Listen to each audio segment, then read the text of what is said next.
Tuolla näkyy nyt tuo Meripelastusseuran viereisen väylän mustat taulut, missä on valkoiset kolmiot, ja käytiin katsomassa General Zakurskia.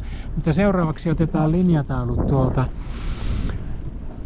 Meripelastusseuran rakennusten välistä. Siellä näkyy jo alataulu, punainen taulu, missä on valkoinen pystyviiva, ja sieltä pusikosta kun löytyy takataulu, niin päästään seuraavalle väylälle. Siellä se nyt jo pilkottaa, saa alkaa kääntämään. Ja nämä on aika kapeita väyliä sitten tästä eteenpäin, että 10 metriä oikealle ja 10 metriä vasemmalle, niin meidät saa hinata sitten sieltä pois. Nyt on aika hyvä. Kohta on linjataulu kiinni. Samoin tuo seuraava käännös tulee olemaan tarkka.